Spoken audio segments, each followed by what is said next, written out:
کس مقام پر تم اللہ سے شکوے کرتے ہو، وہ مقام اصل میں صبر اور شکر کا ہوتا ہے۔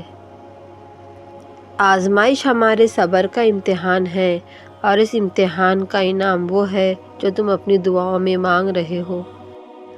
حضرت ابو ہریرہ رضی اللہ تعالیٰ عنہ کہتے ہیں، رسول اللہ صلی اللہ علیہ وسلم نے فرمایا، اللہ تعالیٰ فرماتا ہے، جب میں اپنے بندے کی کوئی محبوب چیز اس دنیا سے اٹھا لیتا ہوں تو پھر وہ ثواب کی نیت سے صبر کرے تو اس کا بدلہ جنت ہے۔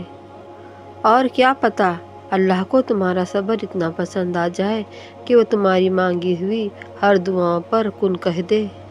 زیادتی اتنی ہی کرو جتنی خود پہ آئے تو جھیل سکو، اور صبر اتنا ہی سمیٹو جتنا خدا کا عذاب برداشت کرنے کی ہمت ہو، کیونکہ صبر کرنے والے کا معاملہ اللہ رب العزت کا معاملہ بن جاتا ہے۔ صبر کرنا سیکھ لے، کیونکہ اللہ سب جانتا ہے۔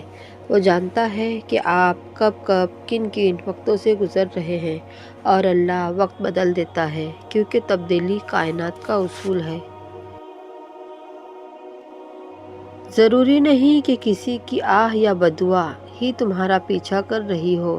بعض اوقات کسی کا ضبط اور بے پناہ صبر تمہاری خوشیوں کی راہ میں رکاوٹ بن جاتا ہے۔ کوئی راحت یا آسانی مل جائے، مگر بدلہ لینے کا بھی حق ہے آپ کے پاس، اور اگر آپ صبر کر رہے ہیں تو بے شک وہ زیادہ افضل ہے۔ کسی بھی صابر انسان سے زیادہ بہادر کون ہوگا؟ صبر بزدل نہیں، بہادر کیا کرتے ہیں۔ اپنے صبر پر پچھتائے مت، رب پر چھوڑ دے، اللہ صبر کرنے والوں کے ساتھ ہے۔ سب سے بہترین صبر وہ ہے جو تم اللہ کی رضا کے لیے کرتے ہو۔ سہنے والوں کو اگر صبر آ جائے تو کہنے والوں کی اوقات دو کوڑی کی رہ جاتی ہے۔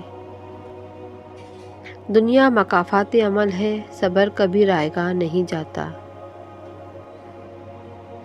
صبر کا گھونٹ دوسروں کو پلانا آسان ہے، جب خود پینا پڑتا ہے تو پتہ چلتا ہے کہ ایک ایک قطرہ پینا کتنا بھاری پڑتا ہے۔ کبھی کبھی انسان واقعی ہار جاتا ہے، خاموش رہتے رہتے، صبر کرتے کرتے، امیدیں رکھتے رکھتے، رشتے نبھاتے نبھاتے، صفائیاں دیتے دیتے، اور اپنوں کو مناتے مناتے۔ صبر کے ساتھ آسانی کا انتظار کرنا عبادت ہے۔ مصیبتوں کا مقابلہ صبر سے کرو، اور نعمتوں کا مقابلہ شکر سے کرو۔ صبر کی ایک بات بہت اچھی ہوتی ہے، جب آ جاتی ہے تو کسی کی بھی ضرورت نہیں پڑتی۔ صبر کے کچھ گھونٹ اتنے کڑوے ہوتے ہیں کہ زندگی بھر کی مٹھاس چھین لیتے ہیں۔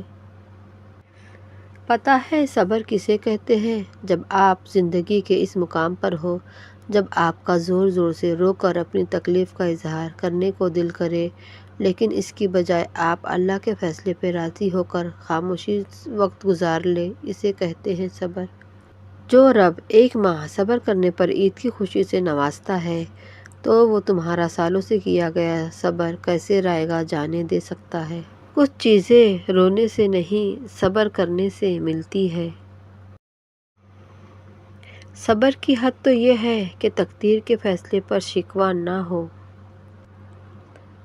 حضرت ابو بکر صدیق رضی اللہ تعالیٰ عنہ ارشاد فرمایا، ہر چیز کا ثواب ہے، لیکن صبر کے ثواب کا کوئی اندازہ نہیں کیا جا سکتا۔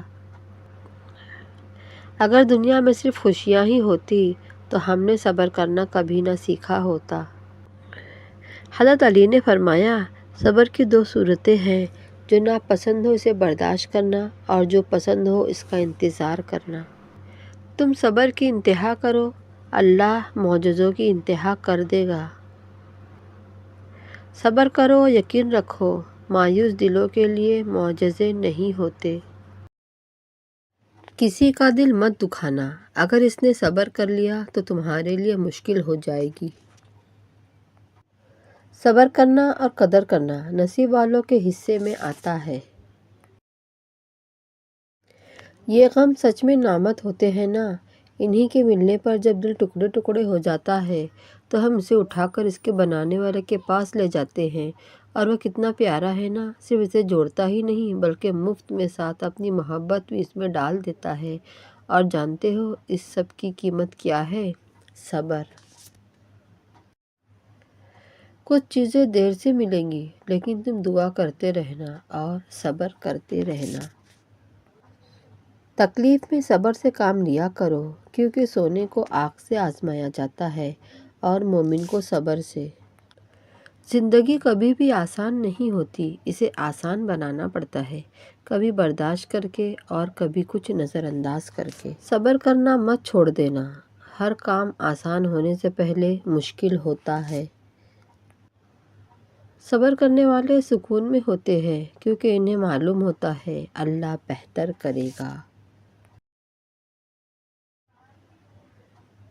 صبر رکھو، آنے والا کل بہت خوبصورت ہوگا۔ زندگی آزمائش کا سمندر ہے، کسی کو لے کر آزمایا جاتا ہے اور کسی کو بے تحاشا دیکھ کر آزمایا جاتا ہے، بس یہی صبر کی کہیں شکر کی آزمائش۔ صبر کا دامن ہاتھ سے نہیں چھوڑنا، وقت بدلیں گے، حالات بدلیں گے۔ اگر انسان صابر ہو تو اس سے کی گئی ہر زیادتی کا جواب عرش سے آتا ہے۔ دیکھو، یوں زندگی سے مایوس نہیں ہوا کرتے، اللہ ضائع نہیں کرے گا تمہارا صبر اور تمہاری دعا، بس تھوڑا سا انتظار کرو۔ اور پھر میں نے وہاں صبر کر لیا جہاں لوگوں کے لہجوں کو ان کے منہ پر مارنا تھا۔ حضرت علی نے فرمایا، تمہارا رب جس چیز کو تمہارے نزدیک کر دے اس میں حکمت تلاش کرو، اور جس کو تم سے دور کر دے اس پر صبر کرو۔